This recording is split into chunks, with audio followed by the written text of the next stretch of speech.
bakit bakit tayong mga Pilipino, partikular, ay nawawala ng tiwala sa gobyerno? Okay? Isa daw pong dahilan ay yung hindi maramdaman ng mamamayan yung pag-aalaga. Care. At ito ho ay very related dito sa pag-uusapan namin ni Dr. Mary Jean Loreche. Si Dr. Mary Jean po ay Chairperson at Chief Executive Officer ng National Commission of Senior Citizens. Kung meron mang vulnerable sector na kailangan ito po yung ating mga senior citizen. Dahil syempre, di ba, twilight years na kanilang buhay. Kausapin po natin. Dr. Jean, magandang gabi po sa inyo. Salamat sa inyong pagpapaunlak sa panayam po ngayong gabi. Hi, magandang gabi po sa inyo. Maraming salamat po pag-anyaya sa akin. Opo, si Ricky Rosales po ito. Ma'am, Dr. Jean na lang po, no? Okay lang po ba, ma'am, na ganun? Oo.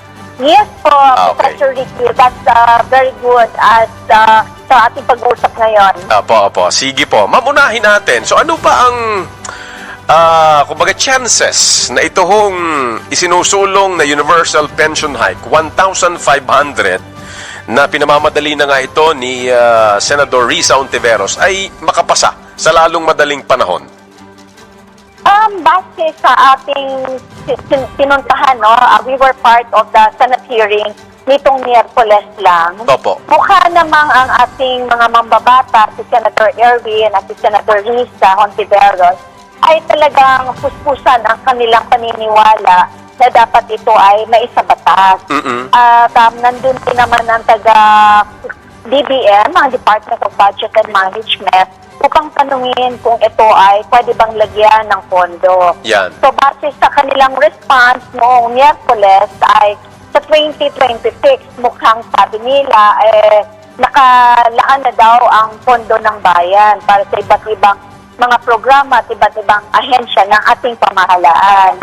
Pero ang sinasabi po natin ay kung titingnan natin, pwede naman talaga itong by phases. Ibig sabihin, hindi naman one time, big time ang pagbibigay. Una.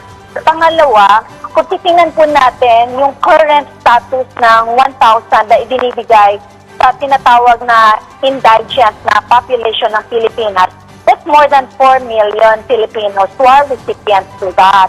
So kung gagawin natin siyang universal social pension, ang mangyayari, currently we have more than 10 million senior citizens all over the country. So parang may balancing almost 5.5 million na dapat bigyan yan. So gumawa din tayo ng computation na sarili natin sa NCSC. Kasama doon sa aming position paper na ibinigay sa Senado, makikita naman natin na kung talagang paglalaanan siya ng pondo, pwede naman talaga. Yun. May computation po kayong sarili sa NCSC, ano ho?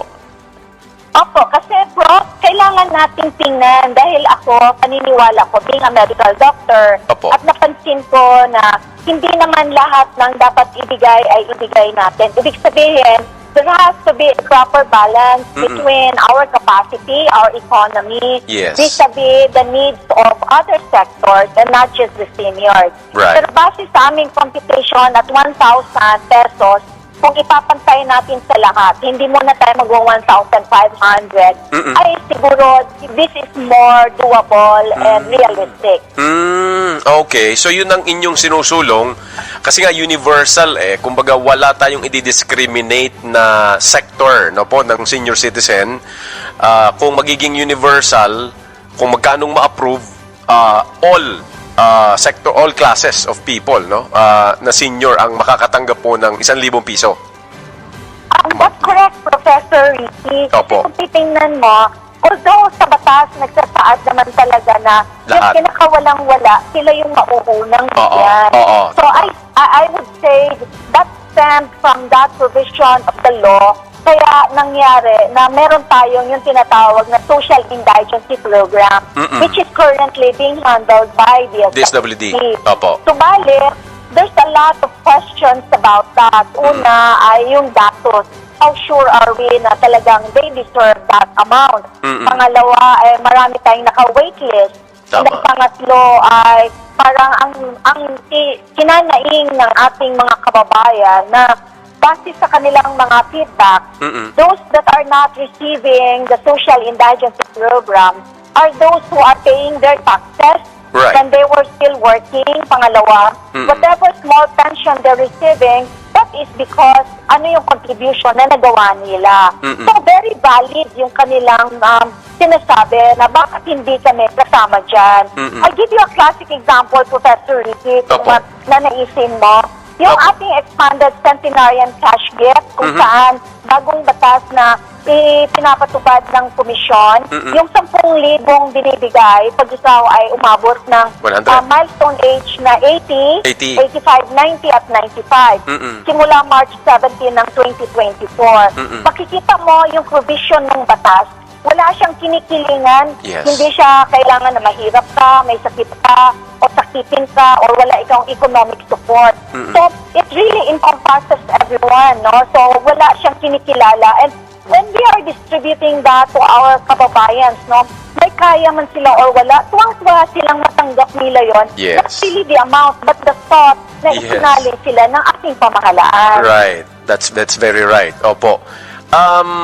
Sige. So, ma'am, yung binabanggit po ninyo, Dr. Jean, na tama po, no? Ilinawin lang natin. So, humihingi kayo na madagdagan pa ng 500 pesos bukod doon sa i-universalize. Tama, ma'am, no? I-correct lang po yung ganon na details. Bukod sa ma-universalize po ito, parang it's an addition, kumbaga modification doon sa umiiral na po ngayong batas, Expanded Senior Citizens Law. Gusto ninyong madagdagan pa ng another 500 ano po, Dr. Jean? No. Ang Okay. current na yung Universal Social Pension refers to yung ngayon kasi na current na Social Indigency Program Oo. na tinatanggap ng ating yung classified na apat, no, the criteria, kaya 4.5 million lang yung tumatanggap. Oo. Is only 1,000 pesos. Right. For the Universal Social Pension, it becomes 1,000 instead of 1,500. So kumbaga, it cuts across whether you're receiving na 1,000 or bago ikong bibigyan, it should be status po at 1,000 pesos para Ayun. lahat muna mabigyan. Yeah. Kasi yung isinusulong ngayon na bill, there are several versions. Yung isa is 1,500, Ayun. yung isa ay 2,000.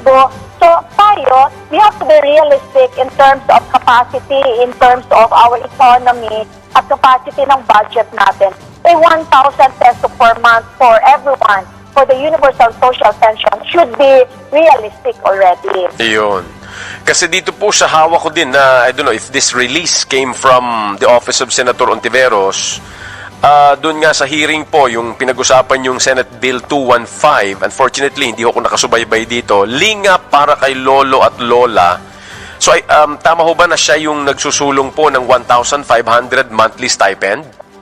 Yes, that's correct. Ayun. At saka, medyo si Senator Erwin, meron din siyang kanya. So, almost similar naman. Oo. Subalit, yung amin kasing stand yan is we approve, we actually salute our senators for providing that. However, there are two things na gusto sana namin na sinabi ko din naman nung hearing. Una, kung magiging universal siya, so ibig sabihin standard at 1,000. Kung 1,500 ang isinusulong, baka pwedeng by phasing. Ibig Yeah. sabihin, let's start with 1,000 first, see how it goes, because we want it to be sustainable as well. Yes, And we want yes. to know saan pupunin yung pondo na yan. Dapat kasi naka-earmark para hindi after 2 years ay wala ng pondo. Ay, tama yun.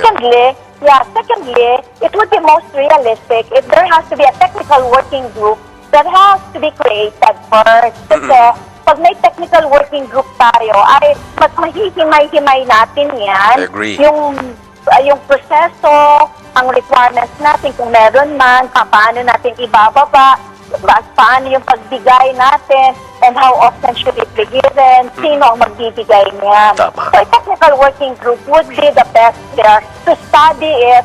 That should be inclusive of the following agencies. Opo. Of course, kasama ang BBM, kasama ang DSWD, kasama yung ating banking, no? Kasama syempre dapat ang National Commission of Senior Citizens being the lead agency for anything related to seniors. Yun.